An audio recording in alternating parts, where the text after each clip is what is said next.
Good afternoon. It's Wednesday, October 29th, 2025. INEC's continuous voter registration is still ongoing. Use the opportunity to register to vote. On the news this hour, Emir of Kano explains why former President Jonathan suspended subsidy removal. Rivers government expands coastal road works to drive blue economy growth. Rivers State moves to protect communities from flooding with shoreline project. Acquittal of alleged murderers of police inspector in Ghana stirs reactions. And financial experts speak on removal of Nigeria from Financial Action Task Force. I'm Ifechukwu Muonyili with the news.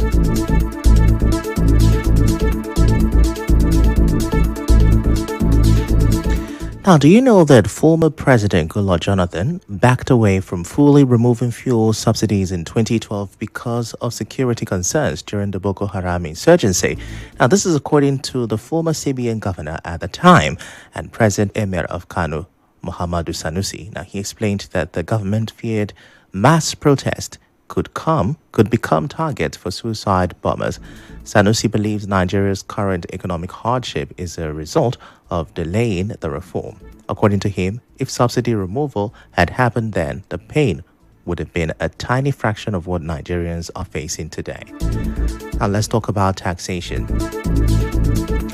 Port Harcourt-based human rights lawyer Haya King says communities have no legal power to tax or levy business owners in their areas. He was speaking in response to growing complaint from residents and traders about multiple taxation by groups not recognized as government authorities in Rivers State.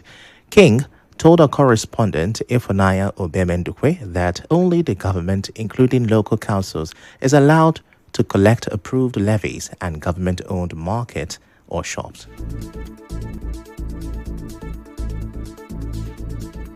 Government market, you have the local government, the law permits them to collect certain levies from those markets, inside the market. Then the shops too that you have on the street, the local government of the area where these shops are situated also have legally approved levies that they levy this. There is no law that permits any community to tax people doing business in their area. They are all illegal acts, they are all criminal acts, which if you are arrested, you go to prison. Now, he also raised concerns about reports that commercial drivers are being forced to pay levies by the National Union of Road Transport Workers and even by criminals operating freely along major routes. King insisted that joining a union is optional and not something any driver can be compelled to do. He recalled a court judgment he secured against the NURTW, where the court ruled that the union cannot force drivers to pay daily taxes on the road. Have several unions, but the national union seem to say that they are the overwhelming union of everybody, and that drivers and business owners across the state. But reacting to the allegation, Union of Road Transport Workers, Wilma George, denied that the union forces commercial drivers to buy tickets every day. He says the NURTW only issues one ticket per day and only to registered members. George explains that the tickets are printed and distributed from the union's headquarters in Abuja and sold for 200 naira each before being shared to branches in the 23 local government areas. That information is untrue. We sell tickets to our members. If you must join the union, then you have to abide by the rules of the union. And then anybody who is not our member will not have business with you. The members are not animals. And that has been the sermon I've been preaching. I've been visiting branches. Leave the members with sense of belonging. So we try to sensitize them. We get tickets from Abuja. Even me, I don't have right to print. The ticket is to be sold for 200 naira per day. Now let's talk about the Rivers State government. Rivers State Governor Siminalayi Fubara says the construction of the new 13.52-kilometer Ngo Atlantic Oyorokoto Road is designed to open up coastal communities and unlock the full potential of the state's blue economy. He said this on Tuesday while inspecting the project site in Andoni local government area. Governor Fubara also explained why his administration decided to expand the scope of the road project. But while we were embarking on that project, we found out that we shouldn't limit it to just that Yorokoto beach. But we have another site. This is just facing the Atlantic Ocean. So we also believe that while we are trying to tap into this blue economy resource, it will be proper for us to harness this front beach. We intend creating some economic activity here that also boosts the economy of Rivers State. It's a brand new road, very terrible terrain. I strongly believe that by next year, hopefully by March, we'll have the cost to come and commission this project. Our correspondent reports that the governor later visited Opobonkoro local government area to check progress on the Epelema section of the ongoing 5.2-kilometer Kalaibiama-Epelema road, which includes a 450-meter bridge. Still talking the River State government, it says it has begun taking steps to tackle flooding, starting with the approval of shoreline protection in some communities in Obebe Mandoni and Opobonkoro local government areas. This is according to the secretary to the state government, Benibo Anabrabra. He made this known while representing Governor Siminalayi Fubara on Tuesday at the launch of a book titled Coastal Zone Flooding and Erosion in Developing Communities, Principles, Cases and Strategies, written by Emeritus Professor Winston Belgam. The SSG says the government will continue to take necessary measures, including relocating communities on the coastline to reduce the impact of flooding on residents and the environment. These issues are currently receiving the much-needed attention and intervention with the recent approval of the construction of shoreline protection. His Excellency had earlier approved the formulation of a River State housing policy, which will take into cognizance the provision of infrastructure and housing to most of the coastal and island communities, while also working towards the upgrade of slums and activities that destroy mangroves and swarms. He commended the author for contributing to knowledge both in River State and globally. A former military governor of Old River State and Amainabo of Twa Brass, King Alfred Diete Spiff, said the book will help stakeholders better manage climate change challenges. Now let's talk about the legislature. It's been over a month since members of the River State House of Assembly returned from suspension, but many people still say things are still moving slowly. While some residents are getting worried about the pace of work, a political scientist, Obina Nwandi, believes that full legislative activities in River State will pick up when the state government fully constitutes its executive council. Dr. Nwandi, a lecturer at the University of Port Harcourt, made this known in a chat with correspondent Onyeka Chimusu. I think they came back eager to work. That was why immediately after the suspension, they sat without a full complement of an executive council in which they would work with, and without full and functional heads, particularly political heads in those ministries. It will be difficult for them to perform their function right. Also, Dr. Nwandi says 1 month is not enough time to assess the legislative arm. Also speaking, a chieftain of the APC, Chizi Yomasili, said the pace of work by the state legislators since resumption shows that they are trying to be careful. Even the governor is also taking his time to be able to do that. Of course, you know that when you seemingly come out of a war period, you need to be careful on the selection process. And so I think the assembly is taking it one after the other. They're meeting, they're trying to reorganize themselves in the face of the new phase they're facing now. I think for me, my assessment is that they are doing well. Yomasili, however, advised them to speed up work considering the time lost during the emergency rule. Time to talk politics. The All Progressives Congress is insisting that the recognized chairman of the party in River State remains Tony Okocha. This clarification is from the party's National Publicity Secretary, Felix Morka, speaking in an interview with Nigerian Info FM. Morka dismissed reports that a court had confirmed Emeka Beke as chairman. He insists that a court has no power to interfere in the internal affairs of political parties. The APC national spokesperson also defended the actions of the FCT Minister Nyesom Wike in the APC-led federal government.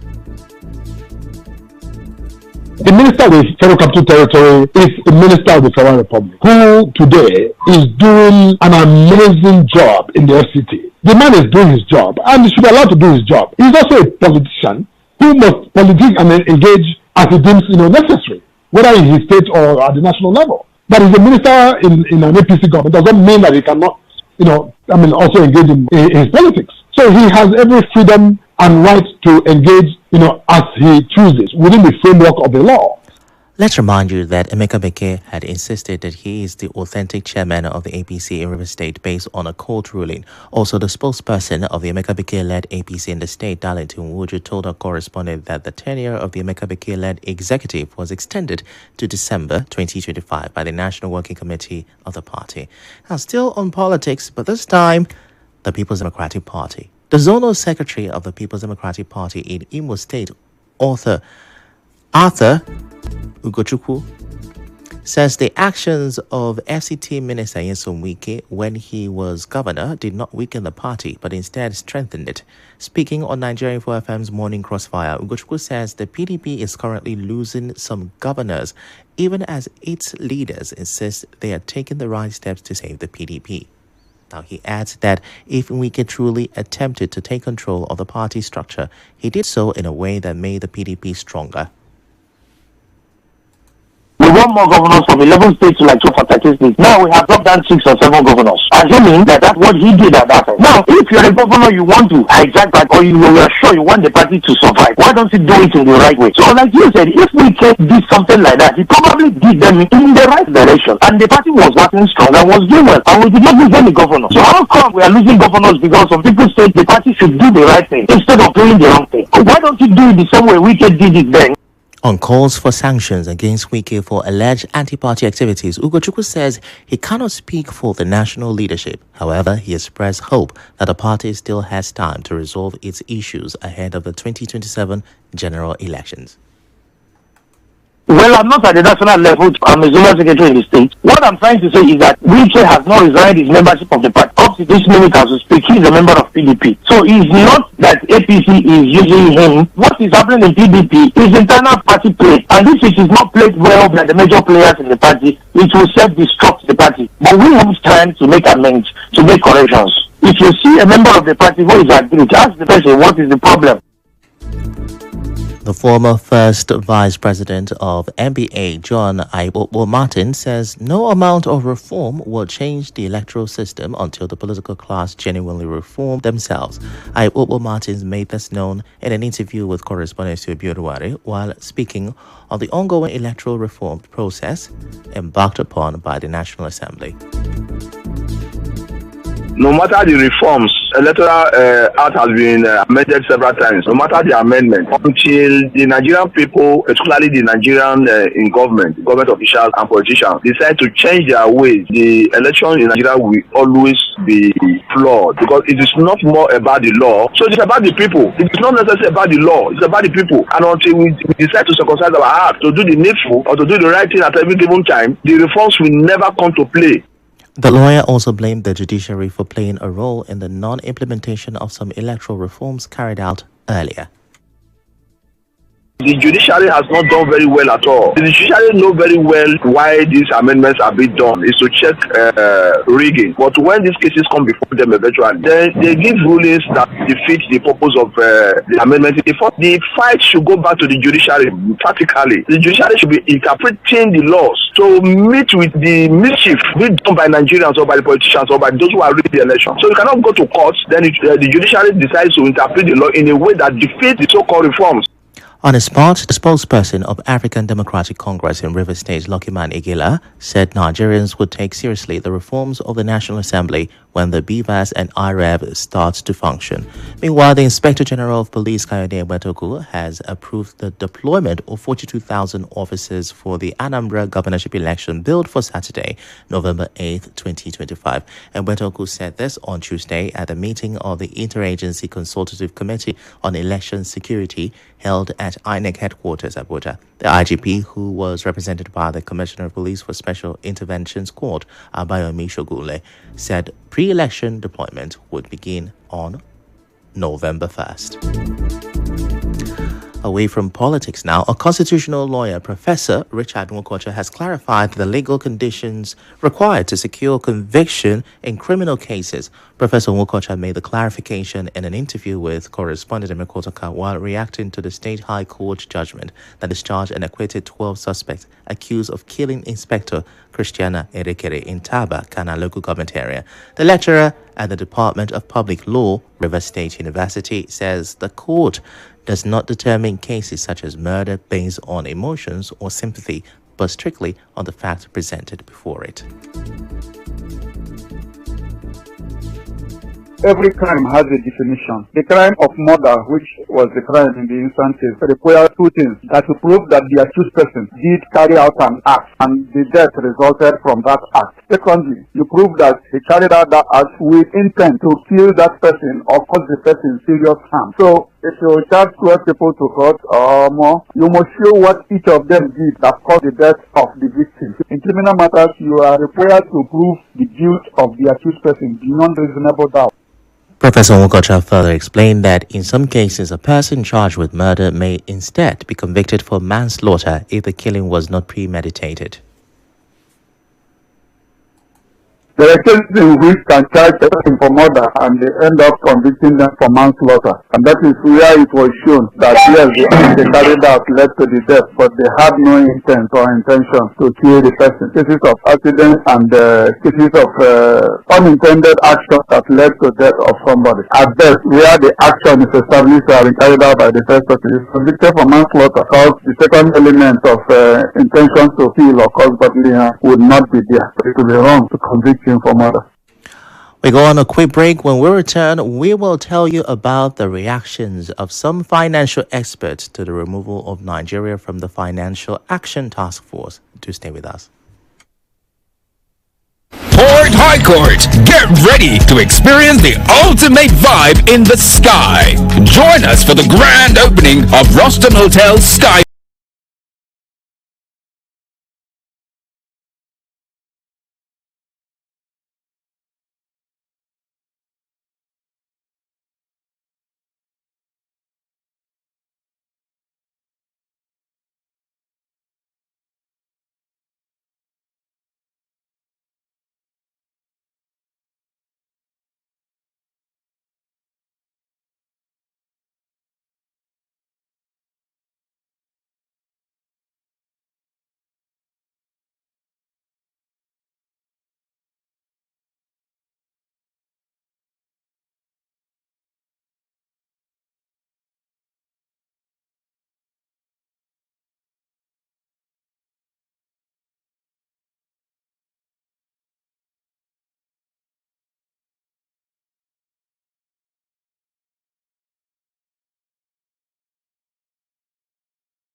You're welcome back. Now, the Senate says it will now screen the newly appointed service chiefs today, Wednesday, October 29, reversing its earlier decision to conduct the exercise next week.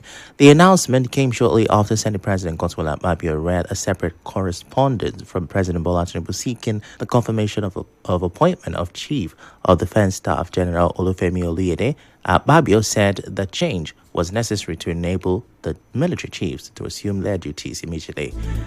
And now a professor of finance and investment, Professor Omiete Victoria, has described Nigeria's removal from the Financial Action Task Force grey list as a sign of rare economic progress. Professor Victoria gave this indication on Nigeria for FM's Hard Fact.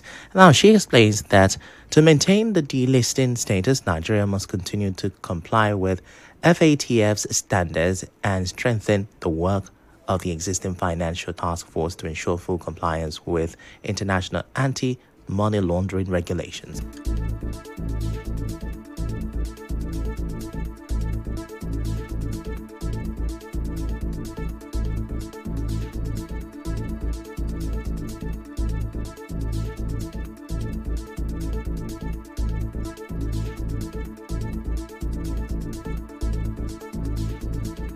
Delisting us from the grey list shows that we will have more direct investment now, both foreign investment, direct foreign investment, and international funding as well as other collaborations to boost our economy. Investors as well will not trust the economy and have confidence that when they invest, they will get their returns on investments. These foreigners will no longer be afraid of doing business with us because our financial reputation is restored. In fact, removing us from that list is a signal that the Nigerian economy is experiencing real progress.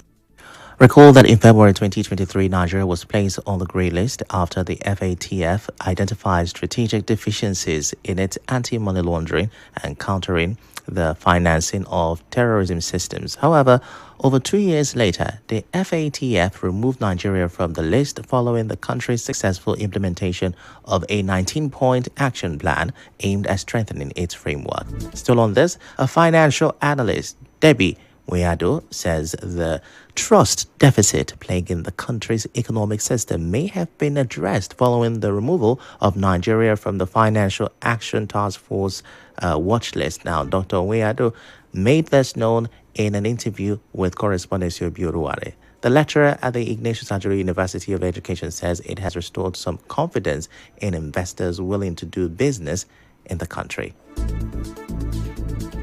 We are not under the radar of fraud, financial fraud. It will mean that debtors can trust us better. We are credit worthy. What they say is that Nigerians have tried, that the EFCC and the rest of those agencies have tried to reduce money laundering. We could be trusted as a nation. The incidences of money laundering and fraudulent monetary transactions are reduced in Nigeria, so we are not to really bother about them. Creditors can trust us. People wanting to do investments can trust us. The financial analyst, however, urged the relevant government agencies to sustain the effort. And now we move straight to business.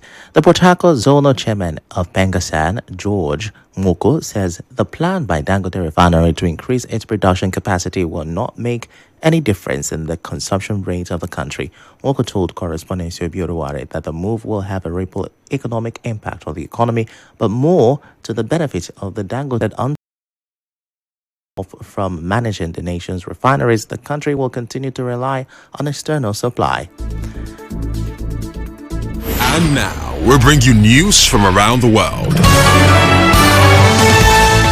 Hurricane Melissa has slammed into Cuba with winds reaching 120 miles per hour after tearing through Jamaica as the strongest storm the country has seen in modern history. In Jamaica, Prime Minister Andrew Holness declared a disaster area and warned of severe damage to homes and hospitals, adding that the full impact may not be known until daybreak. The mayor of Montego Bay told the BBC that authorities will first focus on checking if residents are safe, while reports from Kingston say communication has been difficult. The storm is now moving away from Cuba and is expected to head northeast towards the Bahamas and Bermuda. That's the news, but before we go, here is a look at the headlines once again. You heard the Emir of Kano, Muhammadu Sanusi, tell us that Boko Haram threat is the reason President Jonathan suspended the subsidy removal in 2012. We also told you that the Rivers government has expanded coastal road works to drive blue economic growth. You also heard that the Rivers state government has moved to protect communities in Opobonkoro and Oba Ebemandoni local government area from flooding with shoreline project. And we brought you reactions from constitutional lawyer Professor Mukwacha after the acquittal of alleged murderers of police inspector in Kana. The news was edited by Ufoma Iwamono. To reach the news team, send an SMS or WhatsApp to 0808-721-7215. I'm Ifechukwu Muonyili. Many thanks for listening.